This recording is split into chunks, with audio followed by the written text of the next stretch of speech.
Hello, everyone. My name is Omar Abedin, founder of PTH Venture Studio.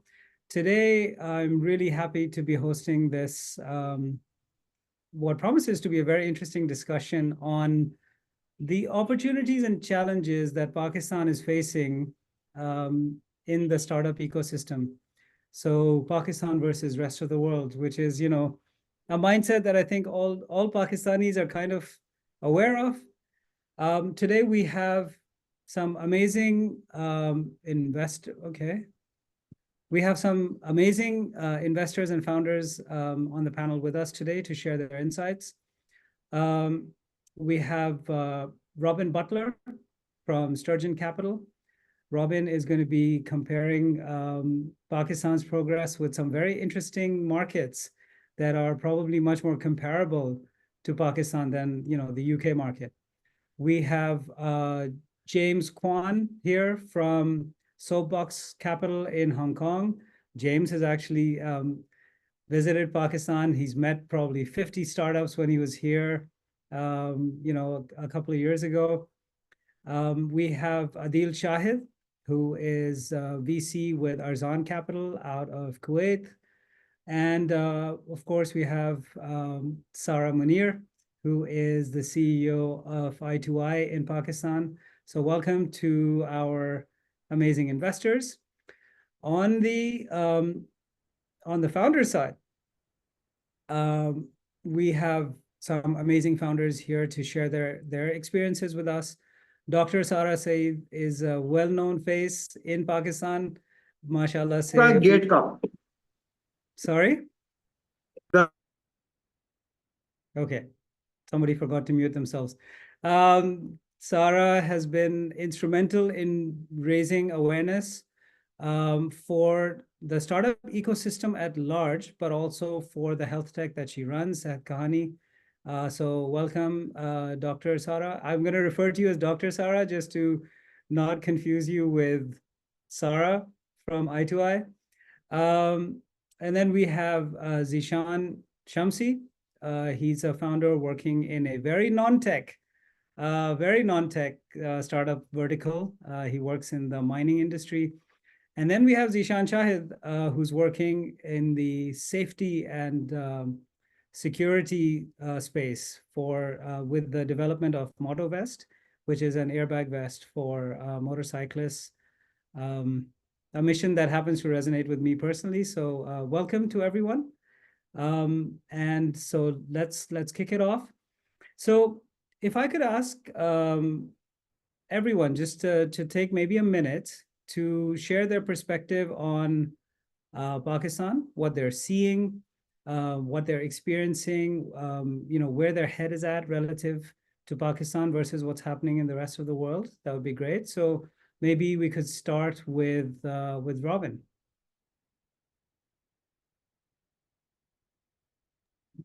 Make sure I turn myself off mute. Omar, thank you so much for organizing this and bringing everyone together. We appreciate the time and effort that you put in. As you said, Sturgeon, we're London headquartered, but very much emerging market focused, and that kind of for us is primarily Central Asia and the Caucasus and South Asia, ex-India, so Pakistan and Bangladesh. And our thesis really lies that these are all markets at the early stage of that technology adoption, where you have kind of gross inefficiencies that exist across the economy and society that affect both businesses and consumers, and that ultimately these can be solved by technology. Some of those are more kind of consumer-facing apps and well-known companies. Others are more the kind of plumbing on the back end that really enable businesses to scale. We've been investing in Pakistan since 2022. I remember the first time I came back in January 22, I put something on LinkedIn that I was coming, and I got over kind of 1,000 interactions with it, 500 messages, and a bunch of other things that, to be honest, was slightly intimidating. But I've always loved it every time that I came to Pakistan, and we're still actively investing in the country out of our second fund now, and as well as across the other markets that we invest in. Excellent. Thank you, Robin. Any volunteers, or should I just continue taking names? Okay, Sara, How about you? Sure. Hi, everyone. I'm Sara Munir. I'm the CEO for Invest to Innovate, which is an ecosystem builder, and we support founders through our acceleration programs, data and industry analysis. And we also have a sister company, which is a venture fund that also is focused towards Pakistani origin companies, mostly early stage. In terms of how I'm feeling about the Pakistani market, there's obviously a lot of global trends whose impacts we are now feeling and have been feeling for the past 6 to 8 months now. However, in my personal opinion, I think we are towards the tail end of this funding drought, at least. And in terms of founder potential and businesses that we're seeing in the country, we kind of get a front row seat through our acceleration program. So lots of exciting stuff happening. And one big thing that I personally feel has come out in the past 2 years is now we're seeing founders that are really good at business. So they're rethinking their business fundamentals, they're building strong businesses, they're open to that feedback. So I feel like this evolutionary phase that the market is currently in, it was long overdue. And the good thing is that people on both sides of the table are actually taking the learning seriously. And we're seeing a lot of that being implemented in day-to-day operations. Excellent. Thank you. James? Hi, everyone. I'm James from Soapbox Capital. We also, similar to Sarah, we also have an ecosystem building arm called Jumpstart. So we do everything in the ecosystem. We love the emerging markets to really look for certain investments. We've been to Pakistan. We met with, like Omar said, 50 startups. At least we were targeting one startup to really focus on to expose to our investment community as well. Because Hong Kong, being based in Hong Kong, there's a lot of people who don't really understand South Asia. So we had one startup that we really focused on. It didn't work out. I think that startup didn't survive. And that was a shame because it was a great startup. I don't want to mention the name, but I think Omar knows what I'm talking about. We see the Pakistan ecosystem as something that we need to pay attention to. But right now, even for our fund, we could get into it later, we're taking a pause in Pakistan as well. We're looking in other areas in South Asia. It doesn't mean that we're not investing going into the future, but we believe a pause is probably in line with some of the political situations that we see. So maybe we could talk about that a little in depth a little later, but I would love to hear everybody's opinion on that as well. So good to be here. Having me, Omar. Thank you. Welcome. And Adeel. Yeah, so I'm Adeel. I'm representing Arzan VC, which is based out of Kuwait, as Omar mentioned. We have been investing in the MENAP region for the last 12 years. We have got a couple of funds. The second fund fully invested. Last year, we are in the middle of launching our Fund 3, and we are housing deals at the moment. Our focus is, again, MENAP and early stage startups. But I echo what James said, particularly about Pakistan, especially in the last 18 months. We have paused our investment activity in Pakistan. It's not that we are not interested. We still have a MENAP region in our mandate. We want to invest in Pakistan, but due to, I think, more of a macroeconomic situation than a political situation, I would say, currency devaluation, depreciation, and then because of the hit some of the startups have taken, in the last 18 months. In the wake of that, we have paused our investment in Pakistan. However, we are still looking for opportunities, still looking to contribute in developing the ecosystem in Pakistan while continuing our investment activity in the MENA region, particularly in Saudi and UAE, and just waiting for the right time to resume our investment activity in Pakistan. Thank you, Adeel. Appreciate that. Dr.Sara. Hi, I'm Dr.Sara. I run a digital health company in Pakistan called Sehat Kahani, which means story of health. That is primarily focused on a B2B sector connected with health insurance to provide them quality health services through telehealth, lab services, claim management. And we also have an impact angle where we make clinics in low-income areas where patients can walk in and get consultations in the absence of physical doctors in their community. I think because there has been a little talk on pausing Pakistan from a financial perspective. I think the impact that has happened on me personally as a founder is I think my resilience has increased much folds. And I think a lot of us in the Pakistani, who are working in the Pakistani startup ecosystem as founders, I think we have been through that grind where there was a time that we thought that we might not be able to raise investment, and what can we do to sustain ourselves and make our business models better and make sure we keep surviving on our own until the situation becomes better at the macro level, which is something beyond our control. Does it hurt us when we talk to international investors? The macro situation, it does. It raises a lot more questions. So even before we start answering questions about our business, we start answering business questions about the country. And many of those we don't have answers to, but we still have to justify ourselves as good founders working in a country where it still has potential.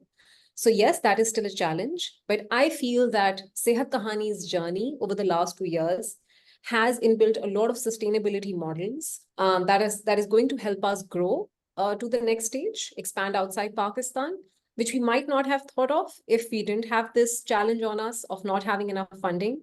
And I do believe that, as Sara said, at the end of this tunnel, there will be a cohort of good quality founders that whenever everyone starts investing as the micro situations get better, they'll have a good quality cohort of founders and companies to invest in, which I think is the light at the end of the tunnel that I see at my level.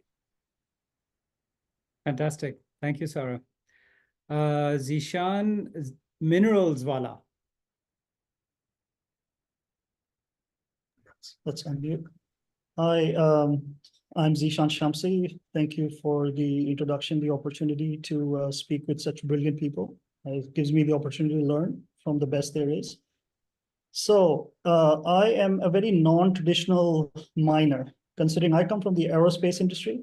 I spent 25 years working with aircraft, with ships, with the land systems, mostly in defense sector, in government, in Pakistan, in MENA region, also in South America and North America. So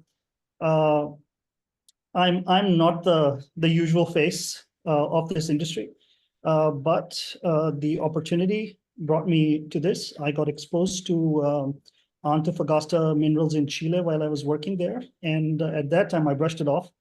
But then, as things, as the opportunity presented, last 6 years I have been exploring on my own the vast potential of Pakistan's minerals export and processing. Our focus is copper because we believe that copper is a sure shot deal regardless of the world economic situation due to the green revolution and EV push. Obviously, every copper mine is also a gold mine. So there is gold, a pot of gold at the end of this rainbow. The challenges we have faced, of course, the country risk, as other people mentioned, the global financial pause affects us a few extra times combined with our country risk. What that has done, it's helped us evolve and it's helped us actually make our plans bigger and start on our own, because the way I see it is that we would have less equity to give by the time people do find the actual value of this process. We'd be better off. So we have, and we just discussed this yesterday in our follow-up with Omar being a wonderful guide for me, that we changed our structure to insulate ourselves from those financial devaluations that Adeel talked about, and all the other things that make a very robust structure. And I can talk about that in detail in the other segment assigned to me. So I'm not deterred by the challenges at all. Rather, I take every challenge in a stride and see how we can do better and present a better value and a better investment opportunity to the right investor. That's the key word, who's the right investor? I believe they will come in their due time while we continue the best that we can. So it's great to be here and look forward to interacting and learning from all of you guys. Thank you, Zeeshan Shamsi, and Zeeshan Shahid, MotoWest. Hi everyone, my name is Zeeshan Shahid, founder of MotoWest. MotoWest is Pakistan's first IP-protected airbag jacket for the bikers based in Pakistan and globally.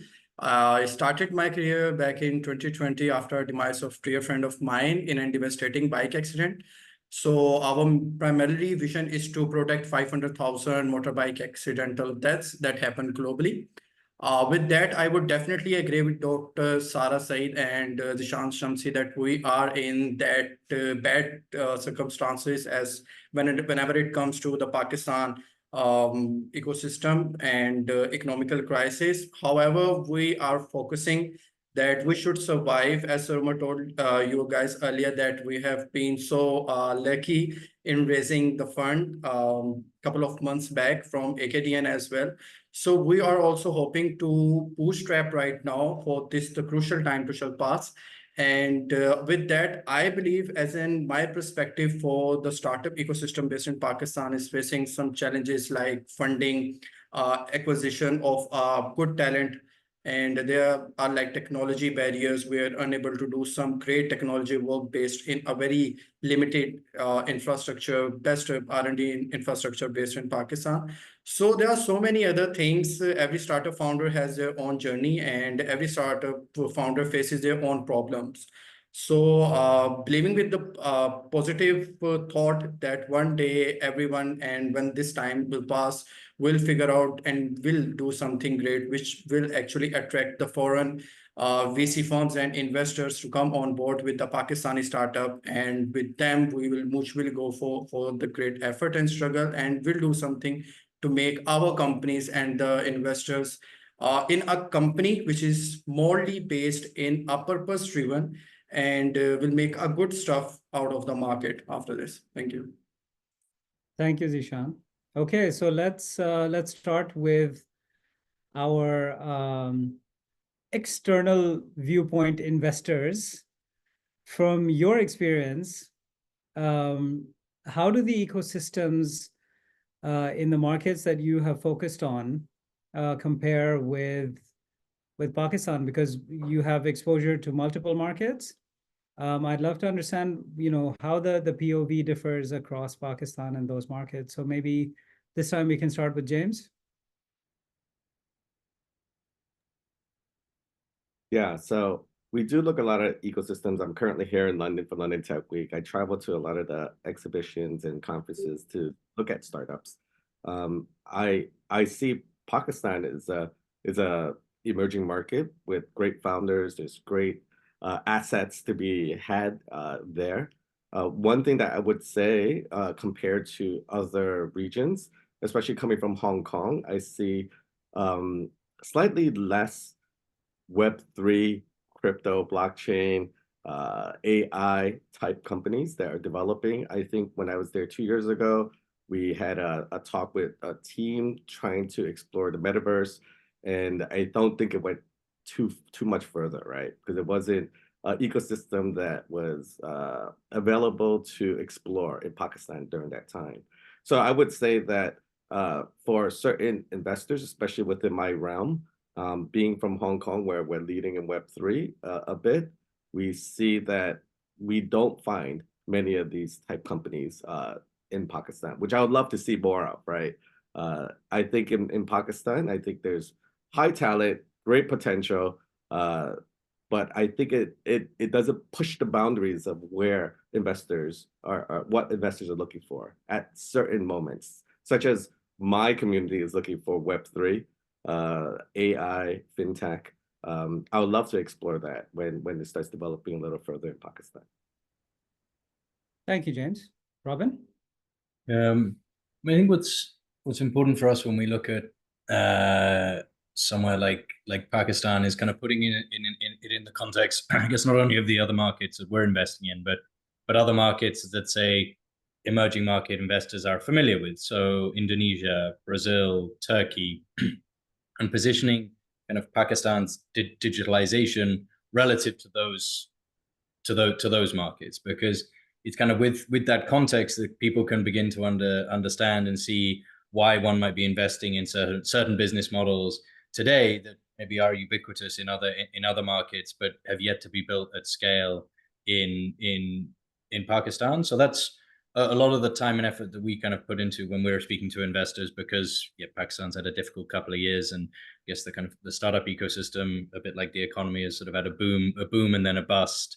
I think it was as Sarah said earlier, that it's kind of pushed founders to focus more on building better businesses rather than maybe things that looked pretty and shiny to investors.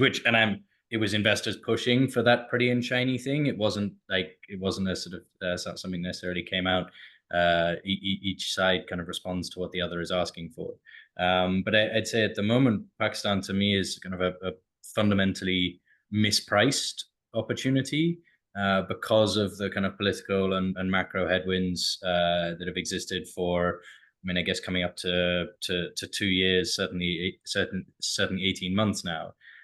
It's pushed a lot of people away. It's kind of reduced, sort of dried up funding locally, and it's kind of creates an opportunity where if you can provide a meaningful amount of capital to a business, that capital can be used more efficiently because of reduced competition and therefore lower customer acquisition costs to build larger businesses. And it's like ultimately these downturns, we're seeing that startups should try and be aggressively counter-cyclical. So during that downturn is the time that one should be building market share in a country like Pakistan, so that when you appear out of the other side and everyone's looking around going, hang on, how did these guys suddenly become like 80% market share? Well, no one was looking, quietly went about doing their business. And that's kind of where I see Pakistan at the moment, certainly relative to other markets and the places that we're investing. Thank you, Robin. So I guess the next question is to Adeel and Sara.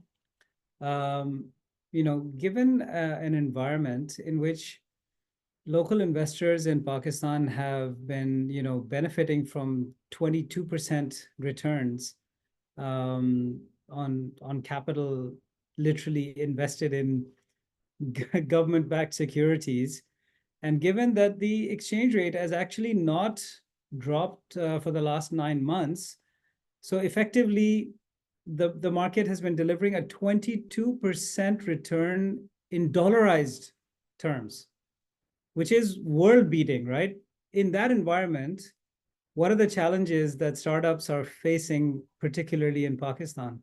So maybe Sara, if you'd like to go first, or Adeel, would you like to go first? I can go first, if it's okay. Yeah. So I think that you're right, like 22% risk-free return. Why would you, risk your equity and put your money in a startup, unless it will give you 50% return in a year. Yeah, if the risk-free is 22%.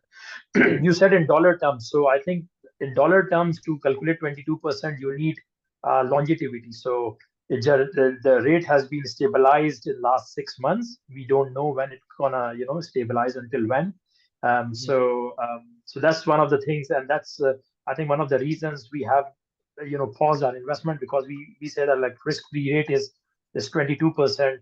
How business gonna generate more return than that? Because they will also face difficulty in obtaining funding from banks, right? Because of high interest rate. So I guess it will take more time for investor confidence to be built. I think maybe give 6 more months. We have resumed our activity, I can tell you, screening the startups now in Pakistan, because we feel that we are reaching that stage where things are stabilized, interest rates are starting to come down, exchange rate is stable, and a couple of founders mentioned that they have been through that rough ride and they still survive. So it means that we will have like one of the founders said, like, cohort of like a really good startups. So like you will see investment activity will pick up maybe after 6 months, when investors will have more confidence, especially international investors. But just one more quickly on the point, like the question you asked earlier about the ecosystem. I just want to raise like a couple of quick points about government here. Like when I compare it to other governments like or countries, UAE or Saudi. So the 3 things that come out especially and compared to Pakistan is that the fund flow is free.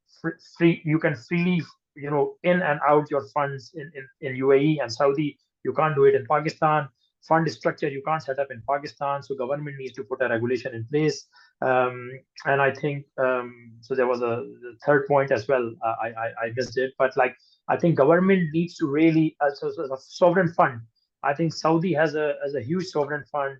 ADGM has huge sovereign fund. Qatar has a sovereign fund now. Oman has a sovereign fund. So like these sovereign funds really help the local ecosystem and give confidence to international investors to come and invest alongside sovereign funds. You have the local liquidity and the foreign liquidity then, which boosts the confidence of foreign investors, which is not present in Pakistan, unfortunately.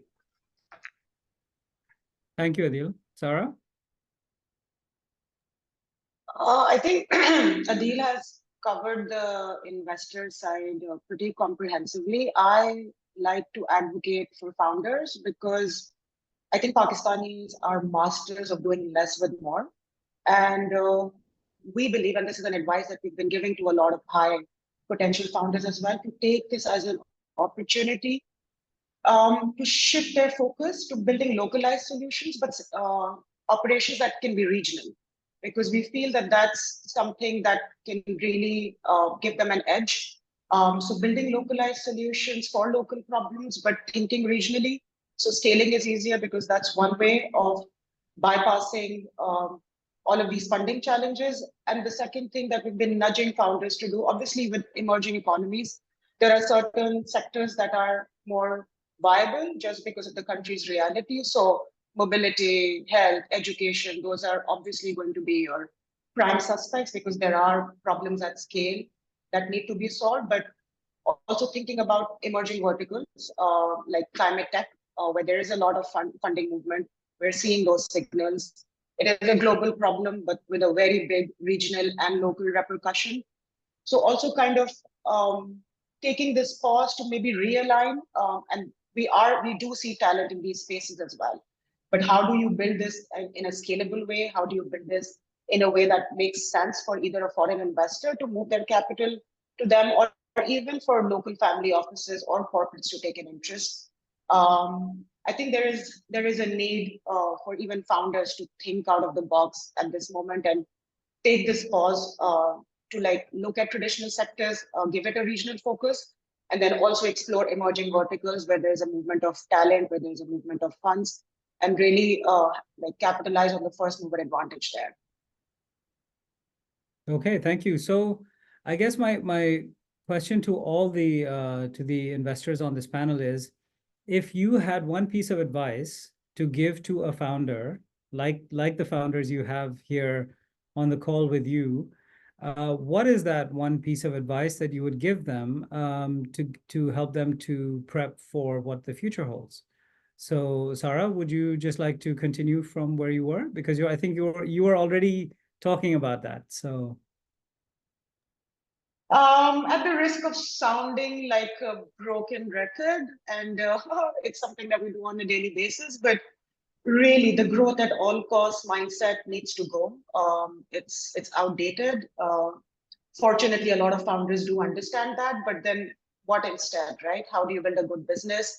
And how do you build a business that's born out of a local problem, but also has a local solution? Like one common pitfall that we see and one common mistake is that founders try to replicate solutions that have worked in other emerging economies. While there is wisdom to that, there is a lot of improvisation and localization and critical thinking that they need to utilize, because unfortunately there's a startup ecosystem and then there's a macroeconomic and political system in Pakistan, and founders are battling both. So keeping both in perspective, unfortunately, we can't control the big picture, but we have to figure out a way to work within these realities. So in short, I think building a very strong business, knowing your customer very, very well, being very close to the market, building a localized solution, but having a regional focus, I think that is going to be the recipe for survival in this environment. fantastic. Thank you, Sara. Adeel? So I echo what Sara said. I think she raised a very good point, but I will just say one more, or I'll add one more point, is about the the value of your business. I think what I have seen in last couple of years, that founders have been unrealistic in terms of valuing their business. So you have to, consider the macro situation of the country, the credit risk of the country, and then you need to, come up with the right valuation. So you just can't compare yourself with someone in the UAE or UK or US and say that because that startup, raised at this value, so this means that I can raise at that value. So you just come to you just know the reality of the market you are operating in and know your business and all the point which Sara raised, and I think then value your business at the correct price. Just go for the growth of the business and not raising funds. I think there's a difference between whether you want to grow your business and for that you need funds, or you are just going to raise funds for having luxury or I don't know, do what. So I think that's the advice I would give to the founders. Thank you, Adeel. Robin. Echo that point on valuation. As much as everyone on this call is excited by and believes in the opportunity in Pakistan, most folks are scared. Like they don't know what's going on. They take, let's say, the option of, all right, we'll leave it. And while when you're building your business, sort of you're thinking in sort of day to day, week to week. For a lot of investors, they have the flexibility to think month to month or even year to year, and they say, well, actually, I just won't do anything in Pakistan for a year or so. And ultimately, and I mean, I don't know, we're seeing deals that say still coming back around 6 to 12 months after we first spoke to them at the same or lower valuations that kind of demonstrate that in this environment, investors do have the ability to wait. So I think to touch on Adeel's point is to say, well, price yourself accordingly, make it attractive to someone. Like if you can sell them on yourselves and on the market and the opportunity, and you're think about it like, okay, if you're thinking someone's going to be okay with maybe owning 2% of your company in this environment, it's unlikely that that's going to deliver fund level returns for them. So if they're the right investor, it's a meaningful amount of money. It's going to enable you to do, as I was saying, like to be aggressively counter-cyclical and to really capture market share in this downturn. Then be willing to kind of give up a meaningful amount of the company. And I guess the key point there is that it is a meaningful amount of funding. If it's like 100K, that's probably not going to push the needle. But if someone's there willing to give you $1 million or maybe even more, I wouldn't obsess around kind of the percentage point here or there. Maybe there are some secondaries you can manufacture to get them a higher ownership or whatever it may be. But ultimately, that money today will go a long way, I mean, especially with the devaluation that we've had. It goes further. So getting the right people on board, getting the right amount of money in the door, and then kind of, let's say, worrying about the other stuff after that. Thank you, Robin. James? So I would ask founders to actually start looking to build a startup with a global vision from day one. I see it as important, especially if you want to attract international investors to come in.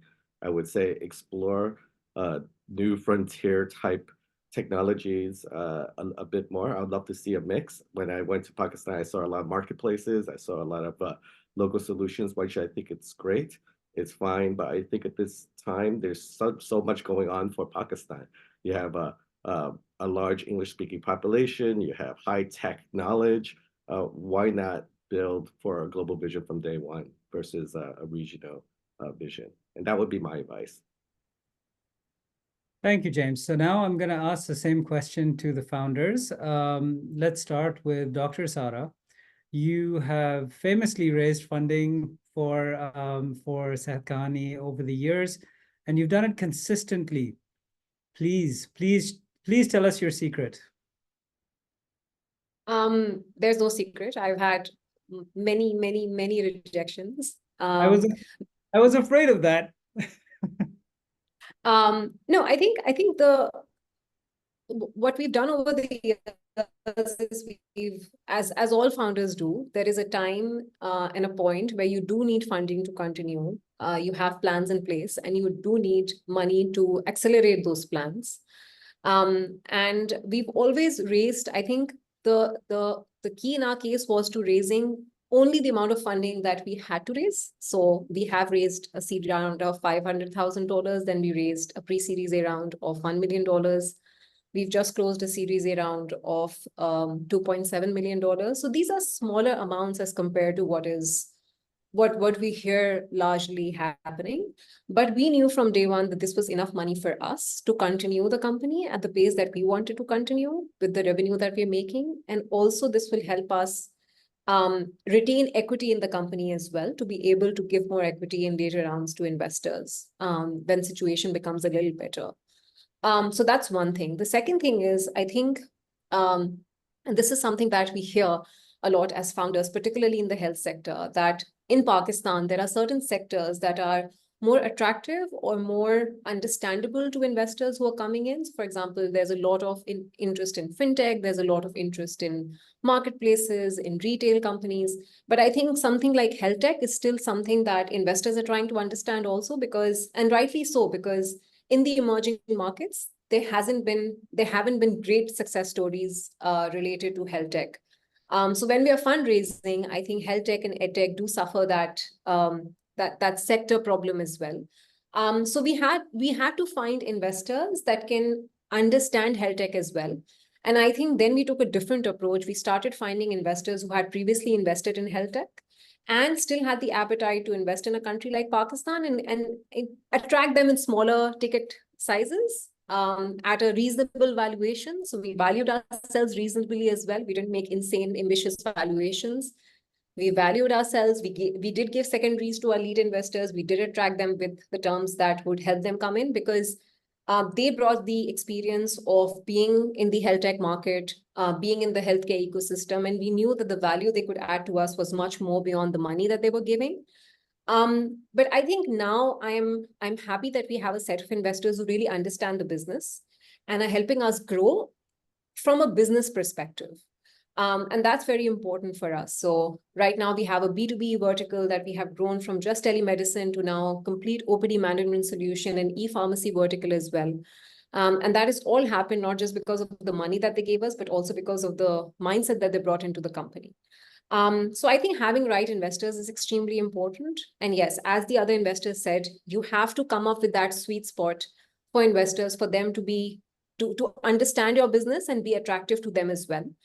So we did find that sweet spot for those investors who came for us. Thank you, Sara. Very, very interesting. Zeeshan, Shahid raised debt financing from AKDN. Can you talk about your experience? And then also you're raising an angel round right now. So can you talk about that? Sure. So we have raised a funding from AKDN, Agahan Development Network, in the project of Accelerate Prosperity. Well, that I think that raising funds in Pakistan presents some severe challenges, such as navigating the bureaucratic red tape, the government problem, the securing collateral, and dealing with the high interest rates of commercial banks across Pakistan. So we were fortunate to get in touch with the AKDN last year in September. And AKDN offered us more flexible terms compared to the traditional banks in Pakistan, with the lower interest rates and more flexible repayment schedules. I believe that their understanding of local market condition and the economic condition of Pakistan and the support for the startup were instrumental in securing the necessary funding, the necessary funding for the Motorwest, what Motorwest was looking for at that time. At that time, I think we had a couple of investors who were ready to invest in the company. However, we were unable to find the right people on our pre-seed stage. So we decided to go with the AKDN AP. And I think this partnership not only provided the financial backing we needed, but also added the credibility to our ventures. Like AKDN invested in Motorwest in a purpose to protect the human lives. So helping us overcoming the typical financial obstacle, I think that's every second startup in Pakistan is facing right now. So we have been fortunate And the experience with AKDN has been positive. And yes, we are looking to raise another round with the right valuation, as people are and brands are now more seem interested in the health tech market, in the health tech sector as well. So this is what happened with us in raising the funding from the AP, and how we are looking forward to raise with the right people, with the right investor who can come up with the right network, with the right connection, and with that mindset that they can help us in grow and scaling. Thank you, Zeeshan. Yes, Zeeshan, Z Minerals Wala, please share your fundraising journey so far and what are the challenges you faced? So I deal with the rocks. So that's the pun intended. You know, there's the rock in the path quite often. It's so one is the mindset, where Pakistanis are very entrepreneurial people, and Asians in general, South Asians in particular, and I say Pakistani. This whole idea of equity investment or equity partner is alien to us. You know, we believe in the sole proprietorship, that mom and pop shop, you know, that owns the business. So, you know, how does somebody come and own part of my business, my legacy, and all that stuff? So that's the mental challenge I think that most founders have in our country. I had that for the longest time, coming from a family business where we owned all the business, and then the son owns the father's business, you know, supposed to inherit, that sort of mindset. So thanks to Omar and his guidance and a lot of my other friends around the world, you know, who would sort of educate me to sort of grow up, you know, and see how the world works. So that's been a journey. Second, just the investment and its challenges in Pakistan. You know, you guys have already mentioned most of the things at the risk of like a broken record, like Sara said earlier. So yeah, you know, country risk, open pit mining. Sorry, birds will die even though there's no geese migrating from Canada here, and you know, all those other things that we face.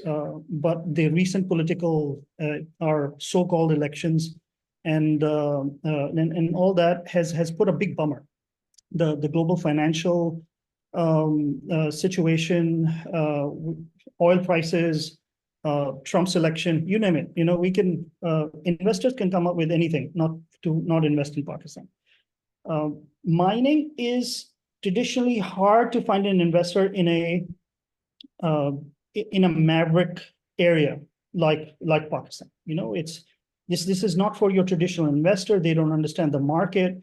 When I was in college in the US, people couldn't even find Pakistan on the map. Then when they could find it, they found it with the wrong type of turban. So, you know, it's just, forgive my sardonic humor. You guys are just too serious, so I've got to lighten it up a little bit. So, you know, it's when you say Pakistan, people like, oh, Osama bin Laden is going to be here. Or what if, just yesterday, Omar and I were asked, what if your industry would be nationalized? Not realizing that our government is trying to privatize everything because they're so short of foreign exchange. So, you know, those kind of challenges are there.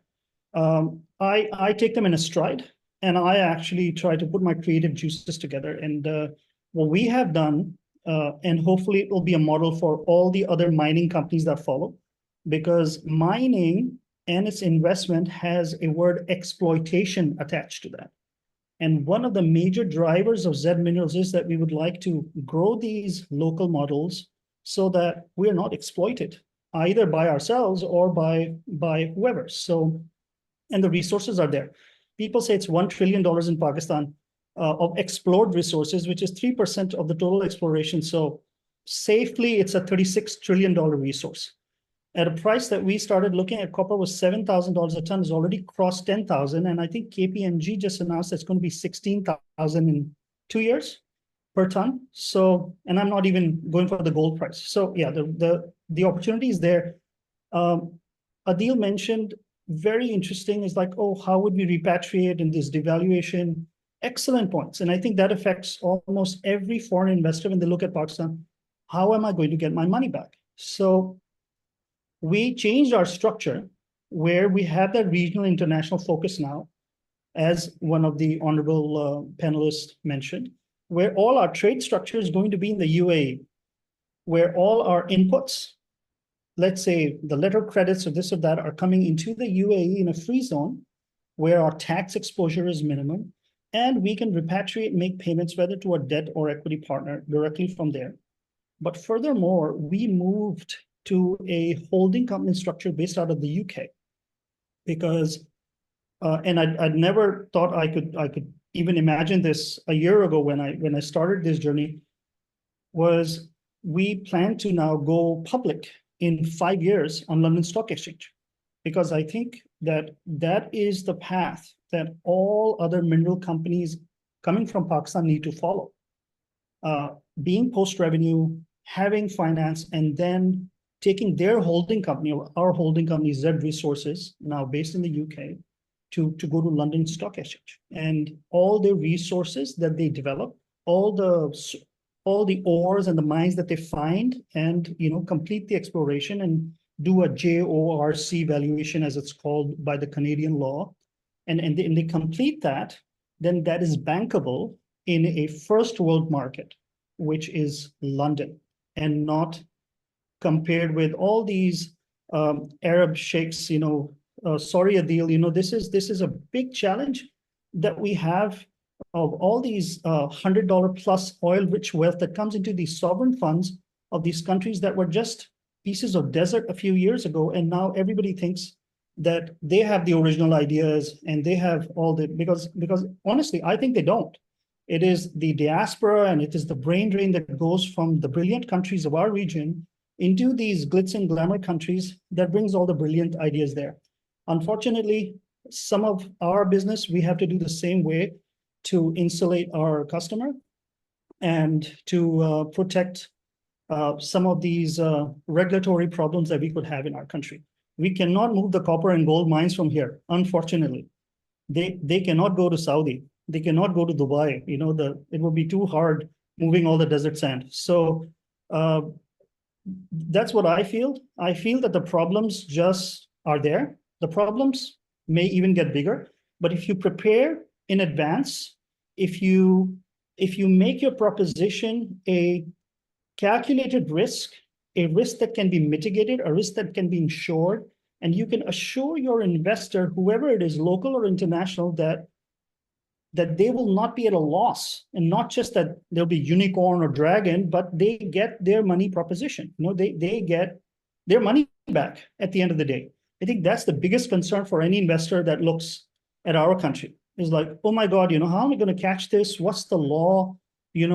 What's going to happen? How am I going to fight the Taliban? That sort of thing. So that would be my advice. Thank you, Zeeshan, for that very problematic statement. I'm going to find it harder and harder to travel in the Middle East as a result of that. But thank you. Thanks for that. So moving on to sector-specific opportunities, we have founders here from 3 different industries.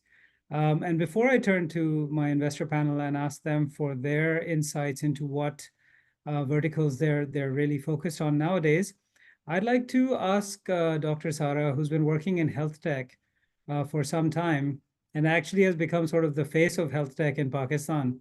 What opportunities do you see and for innovation, for growth in this field?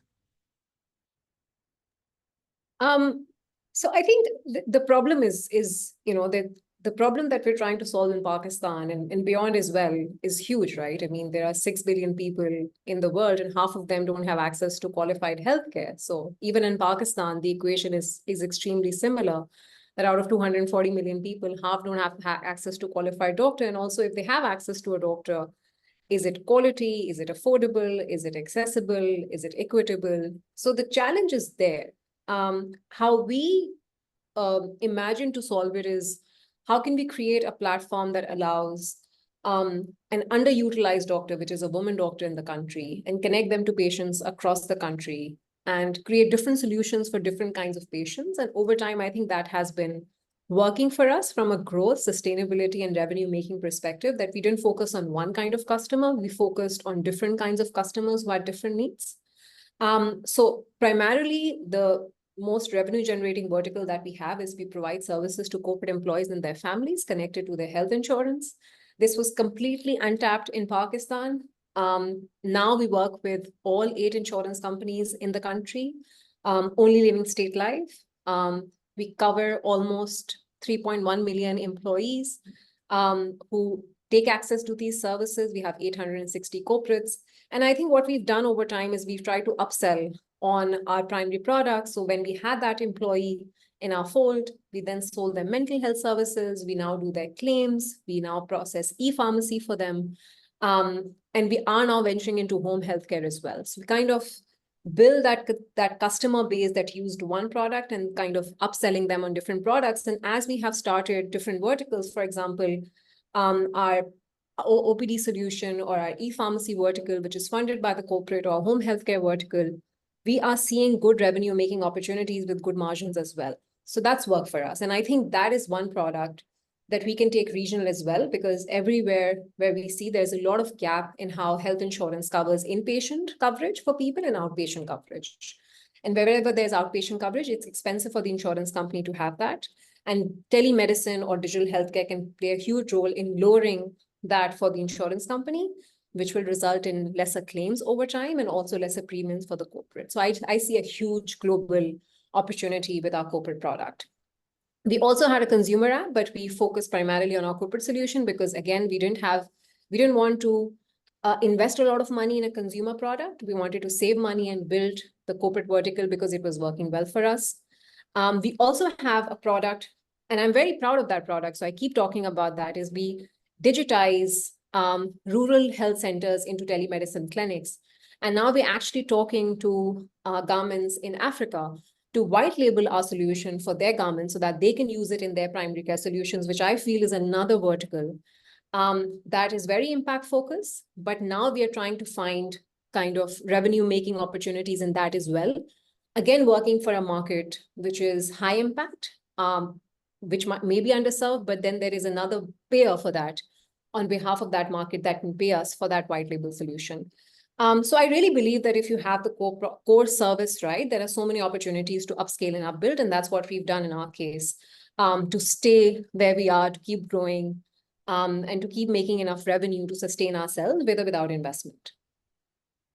So you're entering into the B2B SaaS space, basically?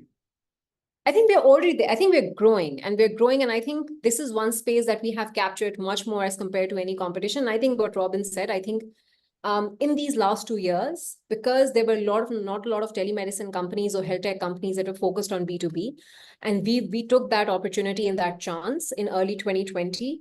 I think we've captured almost 90% of the health insurance market in Pakistan, and it's become difficult to competitors to come in because the product offering has become old, it's become recognized. People understand Sehat Kahani service better. So we have created that opportunity in at least one market in the country. And we're proud of that we've been able to do it. And I think that is going to be our X factor once the situation improves and once we reach the end of the tunnel. But even now, I think we are massively growing in this market and creating more and more opportunities for ourselves. So I think now we're growing in it. We're not entering it, we're growing in it. Fantastic. Thank you, Dr.Sara. Zeeshan, Shahid, safety is a global concern. 500,000 people die on motorbikes every year. We don't have data in Pakistan, but our estimates are 25 to 30,000 deaths across the country every year. So what are some of the challenges and some of the opportunities for safety technology in Pakistan and across the world? I think safety tech is vital worldwide, and its potential is immense, especially as awareness and demand for the safety solution increases. As you know, that there are many corporate brands, there are many multinational companies who are primarily focused to fulfill the SDG Vision 2030 ESG compliances. So safety solutions, the demand of safety solutions are increasing. Globally, the my sector, which is a motorbike industry, so globally the motorcycle protective gear market is growing rapidly, projected to reach around $15.6 billion worth. And as you know, I told you earlier that I started all this after a loss of a friend in a bike accident.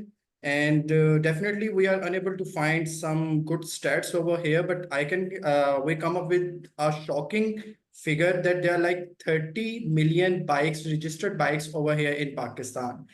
And in Pakistan, the sector faces challenges such as low consumer awareness. Like only as per the report of Pakistan Bureau of Statistics, 28% of the motorcyclists uses helmet regularly. But however, I believe the opportunities are significant with 30 million registered motorcycles and a rapidly growing e-commerce industry in Pakistan and global, which is about to reach like $3.9 billion by 2024 only in Pakistan.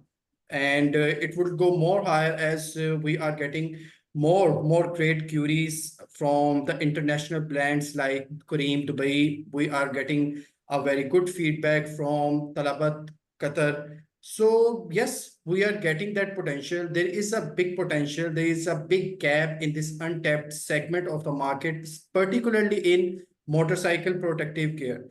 It has to be done. And we are the first one in Pakistan as an IP protected. And we believe that we have that leverage of being the first one who are working in a safety sector based in Pakistan. So I think by addressing the challenges I have shared earlier through education and through leveraging and the adoption of technology, the safety sector can see a substantial growth both at national, like locally and globally. Thank you, Zeeshan. Mr. Shamsi, mining is traditionally very, very long lead times and massive investments. How do you plan to overcome these hurdles? A typical copper mine takes anywhere from 5 to 8 years to develop. This includes pre-feasibility, feasibility, detailed feasibility stages, mining, planning, installation of plant, and bringing to either copper concentrate or to copper plate and gold refining, depending on the kind of mineral that you're dealing with, sulfide or copper sulfide or copper oxide. There's two primary sources. How to deal with that as a company? This is our driving model. We plan to do artisanal miner formalization. And what that means in simple words is we plan to empower those thousands of miners, at least 18,000 artisanal miners in Pakistan, using simpler technology, one excavator, one compressor, and 2 trucks, and formalize them, integrate with them horizontally, where we can buy material from them. This does one of 3 things immediately. It immediately starts giving you material that you can trade or process. So how do you then process such low quality material into a product that would be accepted by a smelter, by a processor, etc.? So that's where we got lucky. And we found technology that could use X-rays and AI to upgrade your usual low cost, low percentage ore, which is mostly discarded in our country as garbage, or kachra as we call it, and upgrade that into a product that is readily viable. What does that do to an exploration or a mining company in our design?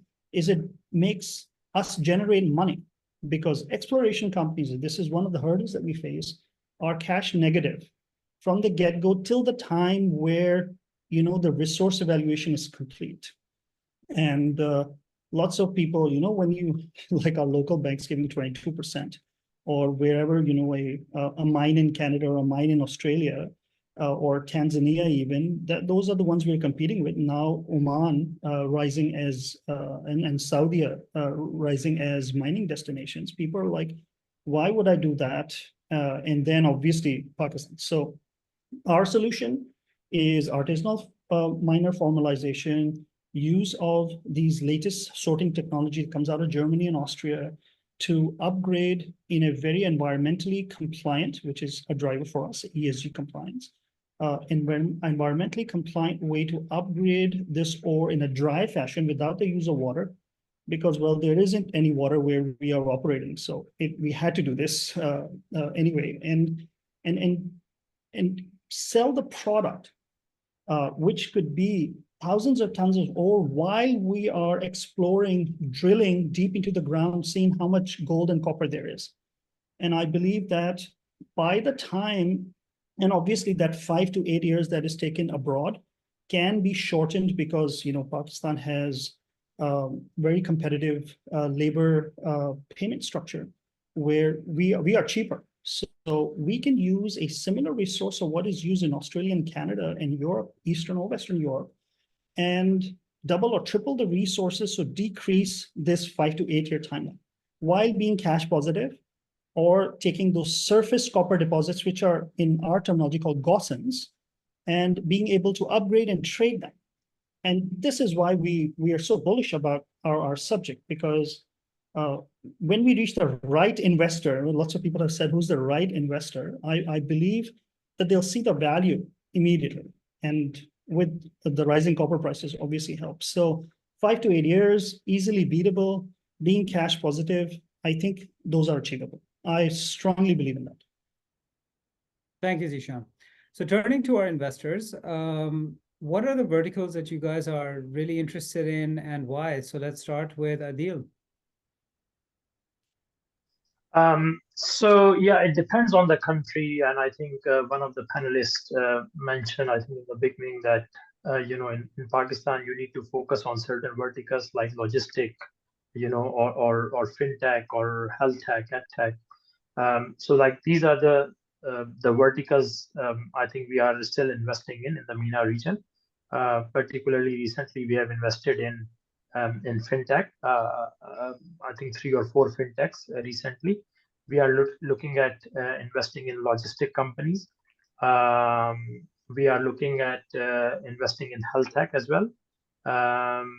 And of course, the new technologies that are coming up. So whether it's AI or you know, even blockchain technologies. So we are open to, you know, have a look at those verticals as well. Thank you, Adeel. James? Yeah, so we could talk about just a few things that we're looking at right now. One is AI wealth management. I think we looked at a great team. So I think anything in AI, but it has to be true AI. A lot of people mix, I have AI. AI is probably not going to be sustainable in the long run. We have a team that actually built the AI for BlackRock, which was amazing. So for us, we look at AI, we looked at one consumer product, and we usually don't. So maybe this might help Zeeshan, because it was also about a family who owned a water source. They've developed some technology that can make hydrogen water active. Their CapEx was already built in because the family already has the factories all set up. But I also look at certain companies that actually have great financial projections and numbers that make sense. So for that one, it was year one, they were already looking at $7 million in profit, which is really exciting if you see a profitable company that can come out very quickly. The last one we looked at right now is gaming.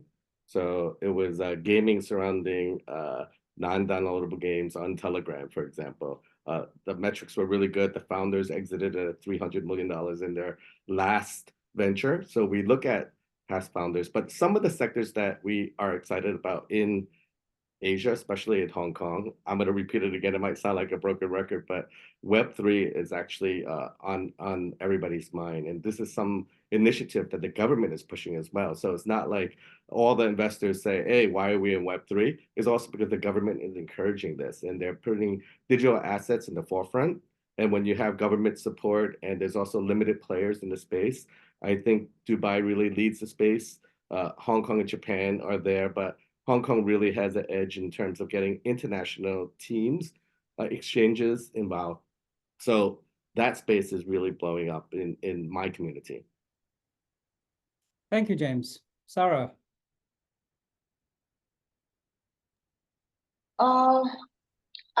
I think there are certain patterns that you see in similar economies that have produced billion-dollar companies. There are certain verticals, and we've seen the same growth here, especially with fintech, with health, education, not to that degree. That's a big area that we still need to cover. And while Pakistan's had growth there, I still think there is a lot of untapped potential, because if we speak about fintech, there's still a big rural-urban divide. There's still a big gender divide that is yet to be captured. So I feel like those are spaces that will continue to see momentum, at least for the next couple of years.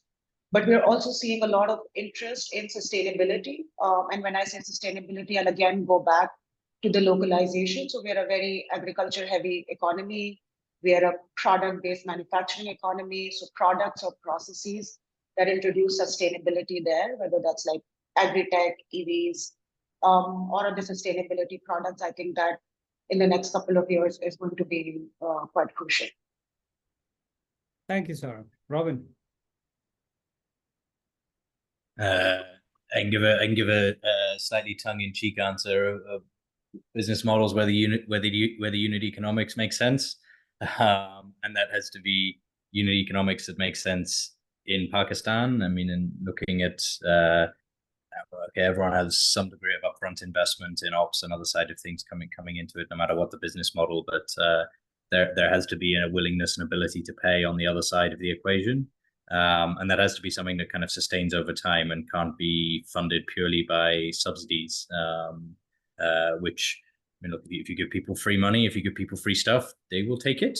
Like, no one's stupid, and especially people in Pakistan are like, yeah, you give it to me for free, yeah, I'll buy it from you, if it's below kind of market rates or whatever.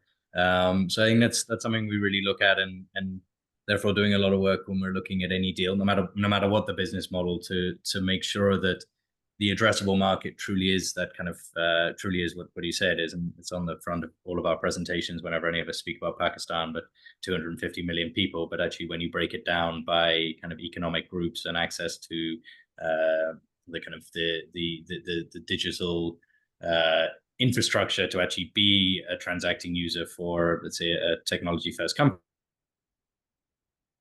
And that's fine, because that number is still usually millions of people spending significant amounts of money, but it's just to really look at it from that perspective. And I think that for us, if we see a founder that has clearly done that and gone much deeper than just the sort of high level superficial numbers, it gives me a lot of confidence that they'll actually be able to figure it out. So I haven't, I guess, specifically answered there around a particular business model, but just to kind of say that within all business models, that's something that we're looking for. Thank you, Robin. Keep your mic on, because now we're moving to the last section, which is the magic wand section, right? So if you had a magic wand and you could wave it, and this is for all our panelists today, and make one regulatory change in Pakistan, right? Based on your infinite knowledge and the availability of artificial intelligence to aid you in your decision making, what would be that one thing that you would magically wave your wand and make that thing either go away or happen? I want to come back to Pakistan again, so there's like maybe some things that we'll get you back, Robin. Don't worry. We will get you back. I mean, look, I think the biggest thing I'm seeing this kind of time and again with portfolio companies and also other companies that perception of Pakistan at the moment on a political and macro level is very negative, and it stems from a lack of confidence in the government's ability to kind of, let's say, run the country efficiently, to kind of collect the taxes and actually fund itself and fund, let's say, the long-term infrastructure investments that are needed for Pakistan to kind of to take a step forward. So, I mean, I guess I'm not being specific. I mean, the points that often get raised are around kind of broadening that tax base beyond just trying to squeeze the sort of top 1% tighter and tighter and pushing them out of the country, but actually looking at land tax, property tax, these areas which would actually, I think, to take moves like that, i.e. where the government spends political capital because clearly the people who get hurt the most by that or who pay the most for that are typically the ones who are also connected, or if not in power, then have highly connected to. Spending that kind of political capital inspires a lot of confidence in investors. And we saw this in Uzbekistan back in 2017. And you wonder what's the connection, but Uzbekistan's former leader kind of kept the country cut off from the rest of the world, shut off from the rest of the world, not dissimilar to North Korea. When he died, his former prime minister was elected, and people thought it was kind of more of the same would come. But he's been on this kind of, let's say, reform rampage, for want of a better word. And one of the things was they used to have a dual currency regime, and there was it was about 4,000 some to the dollar in the official rate and 8,000 in the kind of market rate. And they took that 100% devaluation cut overnight to align the two. Now that, like, who did that hurt the most? That hurt all the people in government who were arbitraging between the two. But it sent this message to everyone. I was like, oh wow, like they're serious about these reforms, and they've continued to implement them. So I think kind of taking steps at a government level which are painful, inherently will be painful for the establishment, who obviously looks after itself primarily, but that gives investors confidence. Say, okay, hang on, there is a genuine shift in the long-term attitude of Pakistan and the government, which would change investors' perceptions, and I think would ultimately feed through to then more people being willing to invest in Pakistani startups, and also to invest in VCs that are investing in Pakistan, because while founders are finding it difficult to fundraise, so are VCs. Emerging markets are not exactly flavor of the month. Pakistan is not the flavor of that flavor of the month, and to start to see kind of positive changes like that, I think would change the dynamic, both in terms of supply of capital for VCs with a focus on Pakistan, but also for startups from Pakistan. Wow.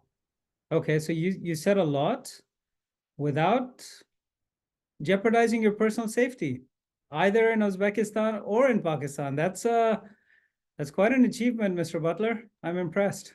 I hope so. I hope so. We will watch with anticipation. James, magic wand time. Okay, so magic wand time. I guess Robin said it best, so I echo everything he says, but I'm gonna add on a different take as well, right? Because I still want to go to Pakistan.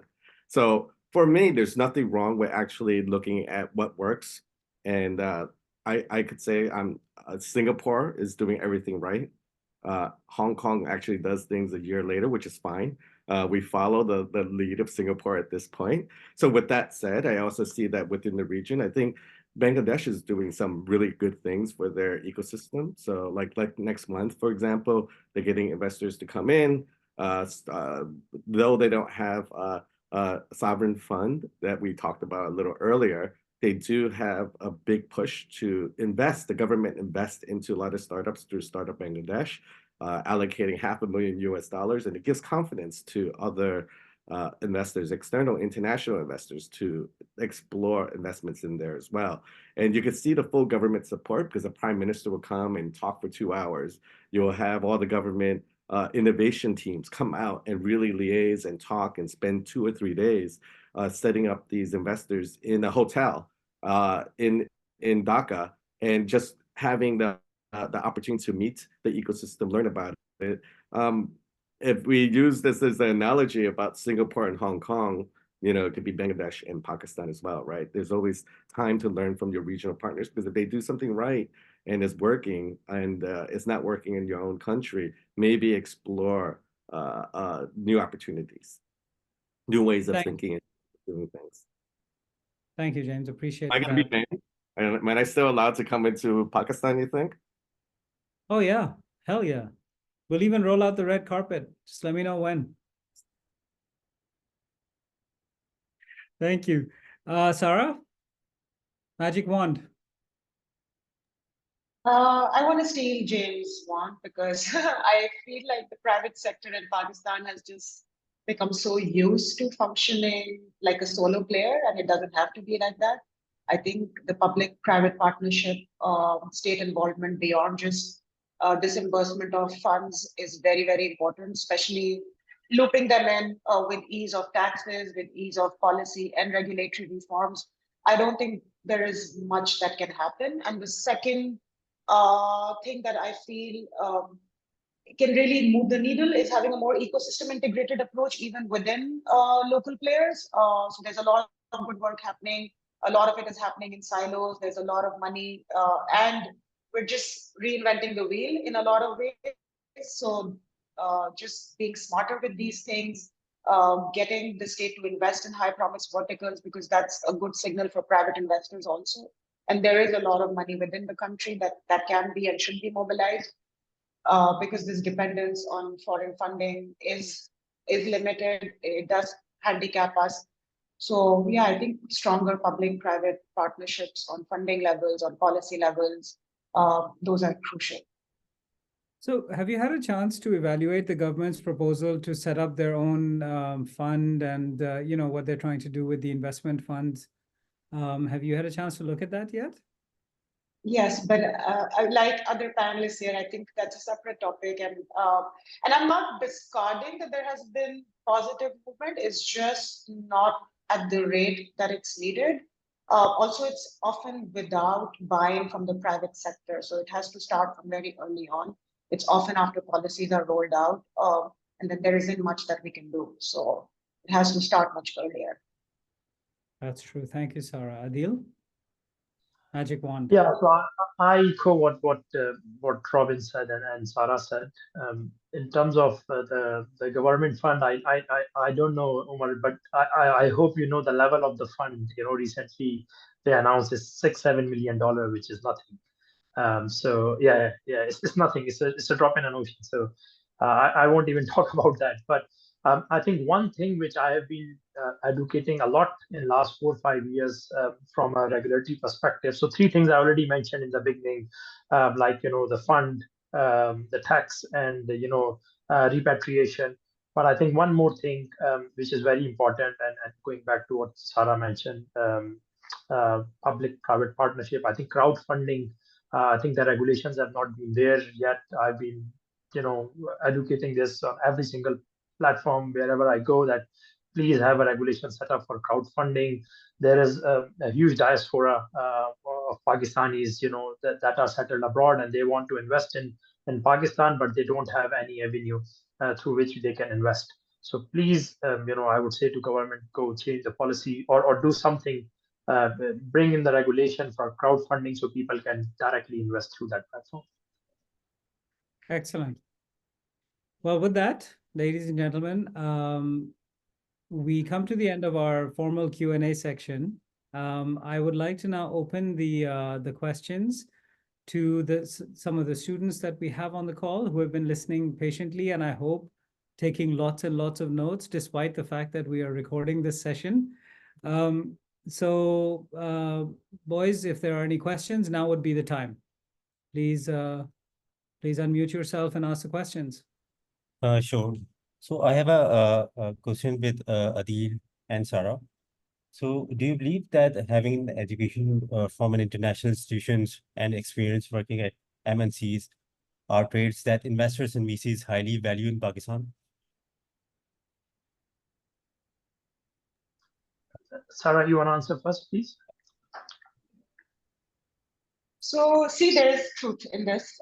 There are certain trends that we've seen in founders that have gotten investments, and most of them tend to be from network cluster companies. They tend to be foreign graduates.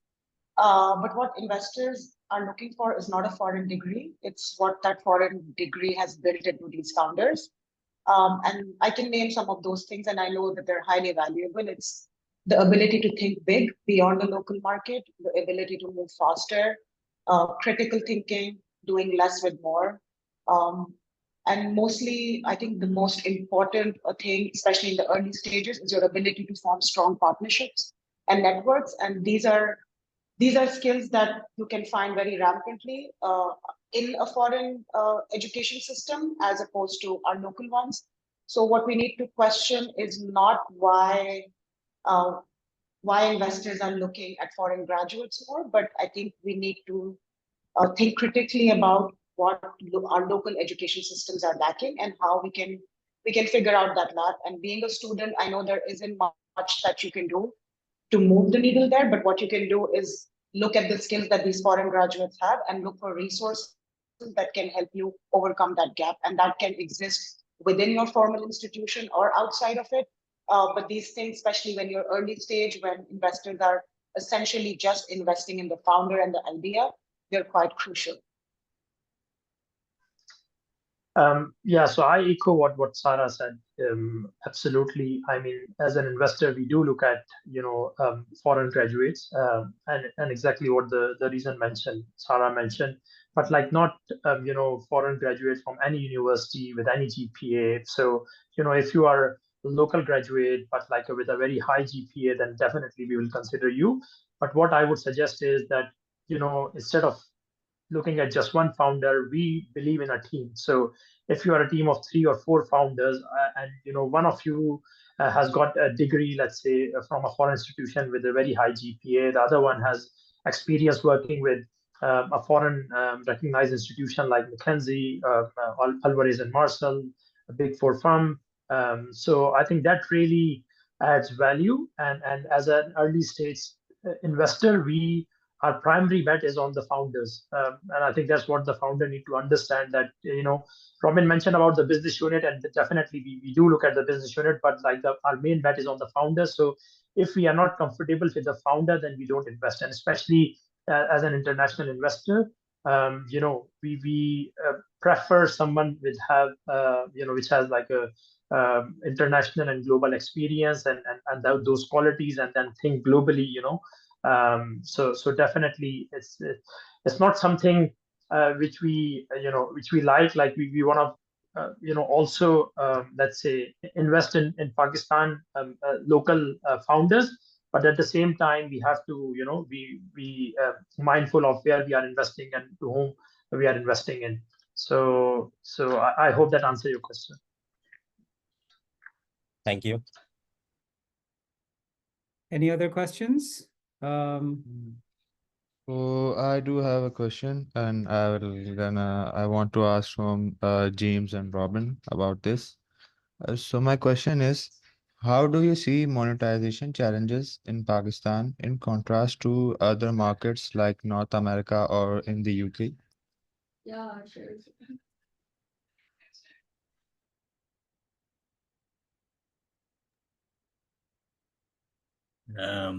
Maybe I'll go first here. It's your ability to monetize is, I guess, a function of 2 things. One is the ability of your customer to pay, which is a function really of what money do they actually have available to them, as is but true both for businesses and consumers. And the other is their willingness to pay. And I think in many cases, I mean, I'm a big fan of B2B software, for example, and it's something that has struggled in Pakistan because while I think often there is an ability to pay, there is not often a willingness to pay. I mean, someone particularly to pay that kind of recurring subscription revenue that is the kind of holy grail of B2B software and what people get excited about, and nice, predictable, high retention revenue that you can expand over time.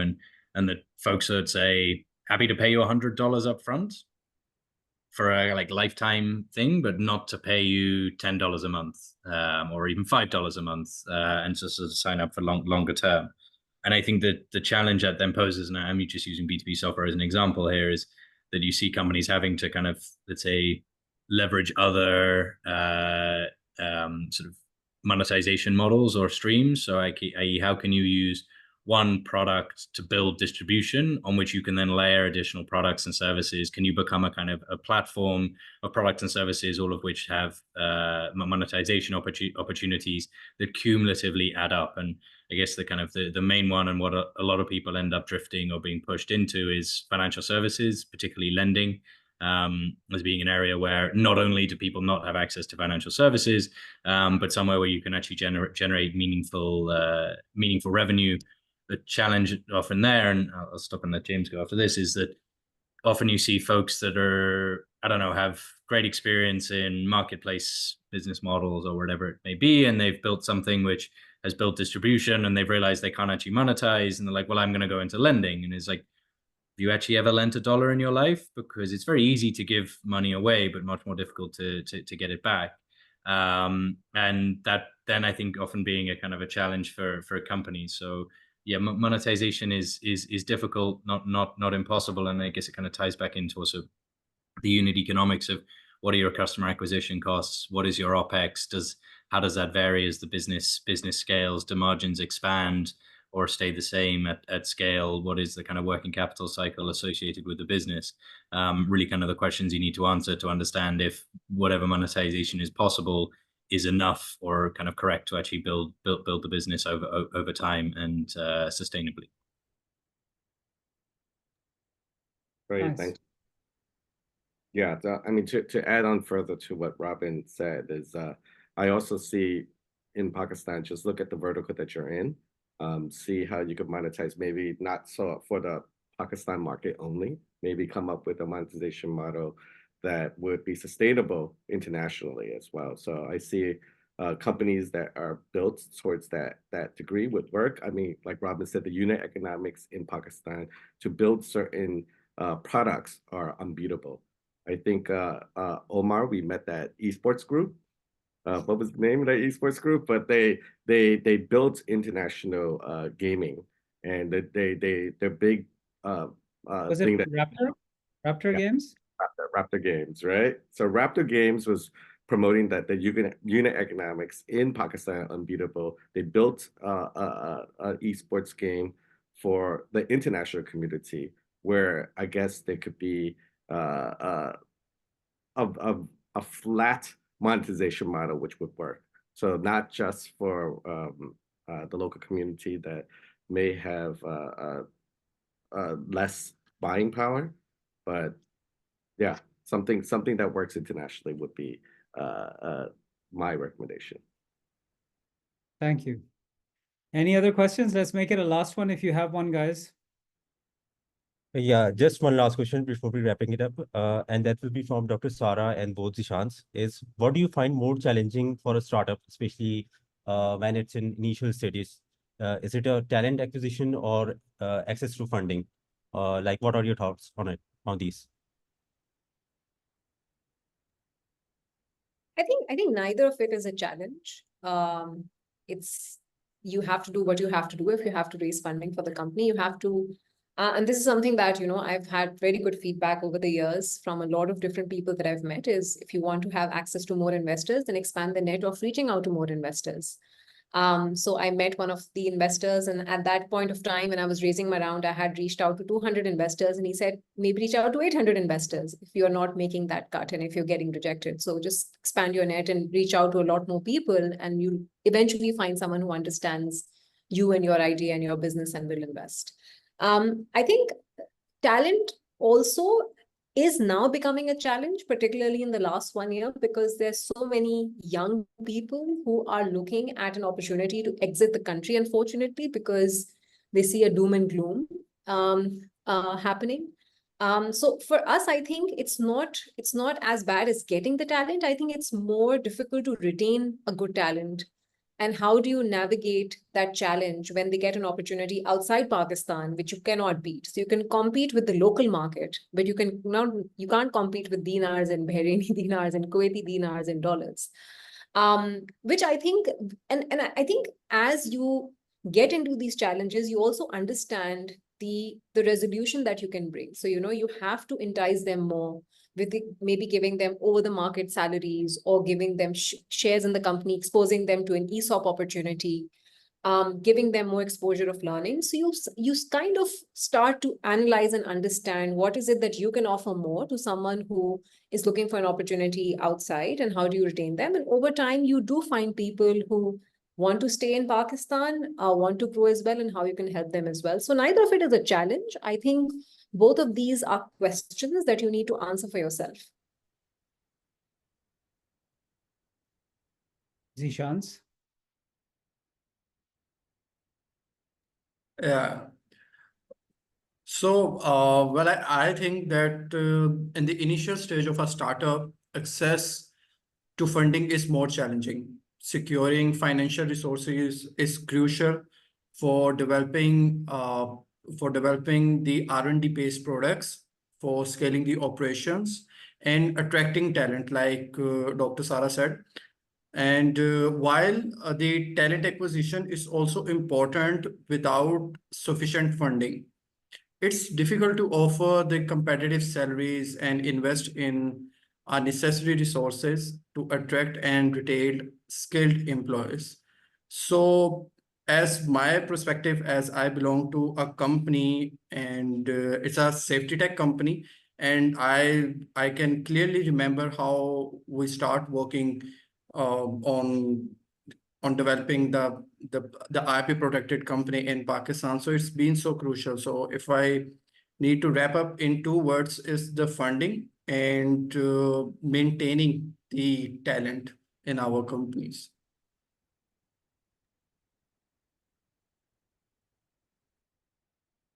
I guess it's my turn. So I would borrow from James and Sara both. For the 2 challenges that you mentioned, I think neither of them is a challenge. I believe the challenge is something else for a founder. So if you have a regional, extra regional, international focus, then I think that neither of these that you mentioned, talent or finance, is a challenge. There are opportunities for you to look at your strategy and how to evolve it and do better.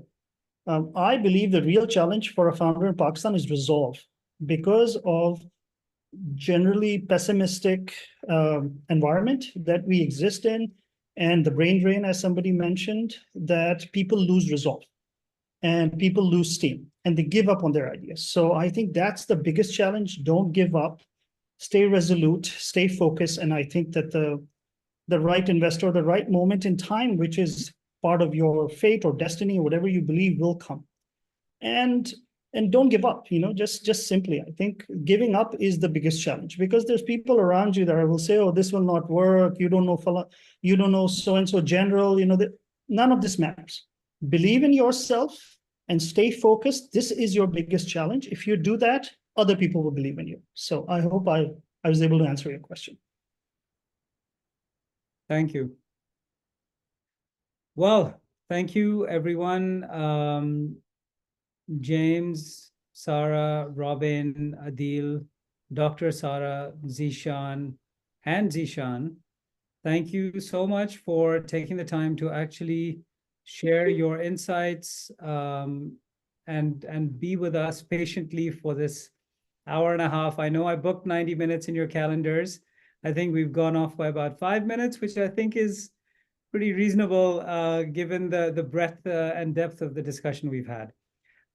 We, on behalf of KSPL students and faculty, I extend my sincerest thanks to all of you. And we will be publishing this video shortly. All of you have actually helped the students with their research already. So, thank you at 2 levels, both for answering the earlier questionnaires as well as for participating in this call. I am in your debt. Thank you all very much. Have an awesome day, and we will talk soon. Thank you very much, Omar. Thank you. Thanks, Omar. Thank you, everyone. Thank you. Thank you for the opportunity. Thank you. Bye-bye. Bye.